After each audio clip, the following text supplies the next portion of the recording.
Okay, so I wanted to go over, there's three problems that I consider to be the hardest kind of problem on our test.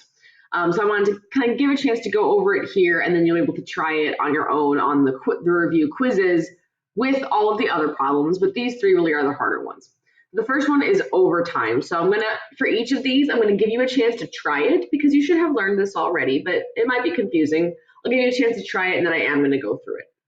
So this is an overtime question. So just to kind of get you started, we always start with their total number of hours because you're going to get paid for all the hours you worked. It's just that 40 hours gets paid like normal and the overtime gets paid differently. So I want to see if you can remember how to do this problem and then we'll come back and check. Go ahead and try it. Okay, so that should have been split into 40 and what's left over would be subtract these two, that's 11 overtime hours. These are, again, you can call them OT. Those are the overtime hours. These are regular hours. So these regular hours, up to 40 hours, you get paid like normal, $14 per hour. Nothing special. Remember the thinking you want to have for the next one, though, that says 14, just FYI, not 44. It's multiplied by 14. These 11 hours, though, here's the thinking you always want to have if you keep second guessing yourself.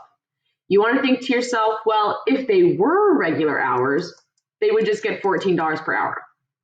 But they're overtime hours, and so we also multiply by the number that goes with time and a half. Think again if you forgot. What's the number that goes with time and a half?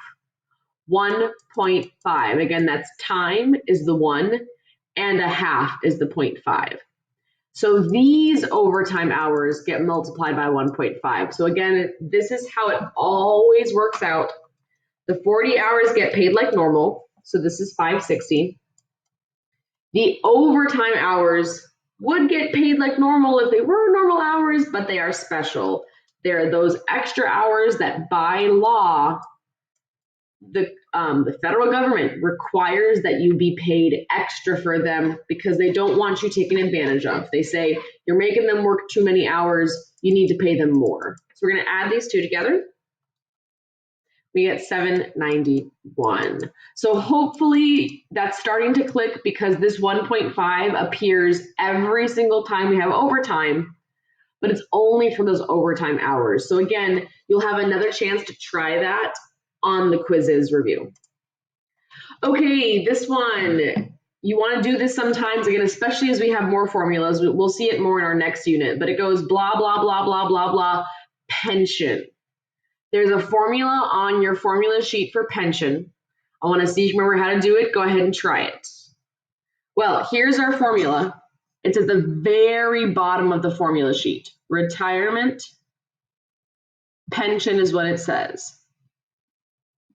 It says percentage. Now we know though that even though it says percentage, we have to divide the percentage by 100 because we always have to. It does not matter the context.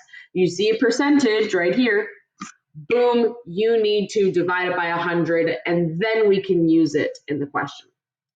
Times, you have number of years worked. Now it doesn't say worked, but it does, careful because it does mean number of years. So right there. That's the number of years worked times her average pay. So remember that you have to calculate that average pay ahead of time. Yeah, they give you 3 separate pays, right? You need to find the average of those. So I'm going to kind of again let you pause. If you did not do the whole problem, I'm going to let you try it now. You need the percentage as a decimal. Divide this by 100. You need the number of years. And then what I'm going to do first, I'm just going to pop these here. I'll find the average pay. 3 numbers. Take the average. We wrote down how to do that. Go ahead and try it if you didn't try it already.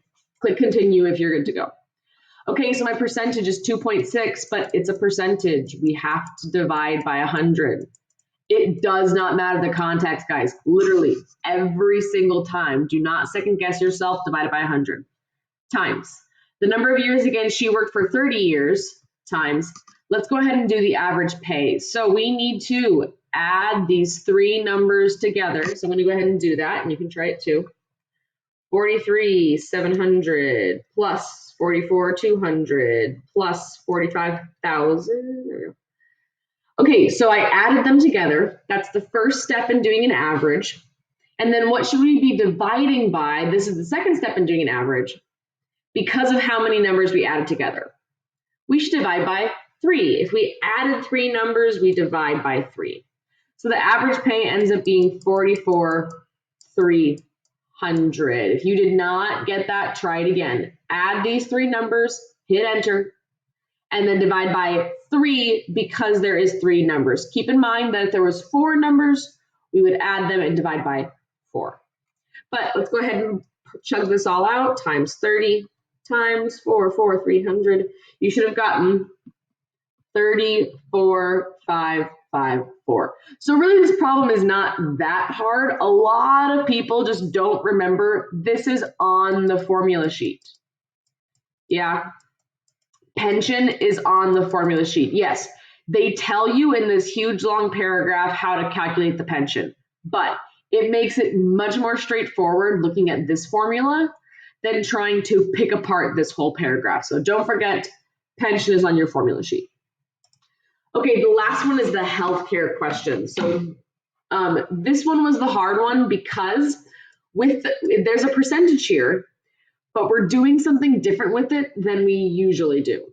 Because it says Brandon has to pay 19% of his total cost, which is $132.25. This is what's super confusing to people.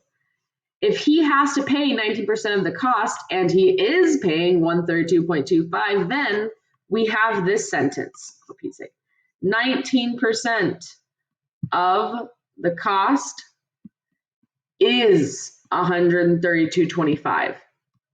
Notice this does not say 19% of $132.25. So if you recall with the healthcare questions, we're going to take this sentence, which I pulled out, you're going to translate it into an equation, and we're going to solve it. Keeping in mind that, see how it goes, what is the total cost? That's our what. So I'll give you a little hint here. Cost is going to be your X, because we don't know what it is. So go ahead, translate that into an equation. There is one more thing we're gonna have to keep an eye out for here, and I'll mention it after we do it. So 19% becomes 19 divided by 100. Eventually, guys, I will stop writing this off to the side because you should notice the pattern by now.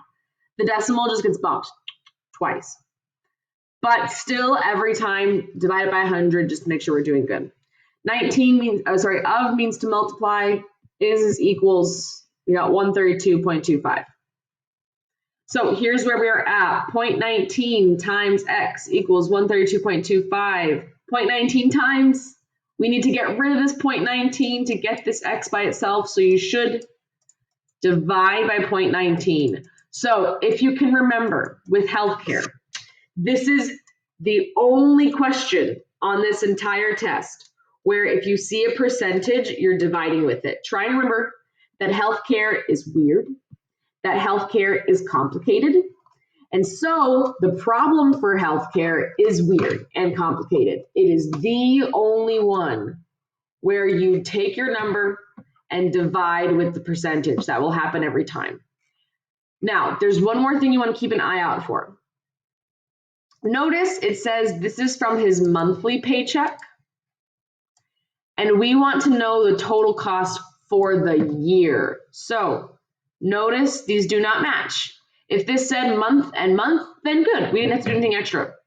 But this says month and year. So right now, as this is, this cost, because it's based off the 132.25, only represents a month. So how would I find how much is in a year then if this represents a month? We should multiply by 12. If it represents biweekly, what would we multiply by if this was a biweekly paycheck? That would be 26, right? If it's a weekly paycheck, what would that be? 52. So we have to be careful and keep an eye out for that. So here's your actual final answer, and you want to be careful. You should get 8,352.6 3. So 2 things to keep an eye out for in the healthcare. It is the only question where you will divide with the percent. If you want to make a note to yourself anywhere, healthcare, divide with the percent. The second thing is you will probably have to do a conversion. You might need to multiply by 12 if it's monthly. You might need to multiply by 52 if it's weekly. So you want to keep an eye out for what the time period is. Again, I could have multiplied by a different number. I had to multiply by 12 because it was monthly. So you guys are going to go and try the quizzes now. These questions will be in there again for you to try, but also you'll see that the rest of the test is not that hard. These are just the 3 hardest questions.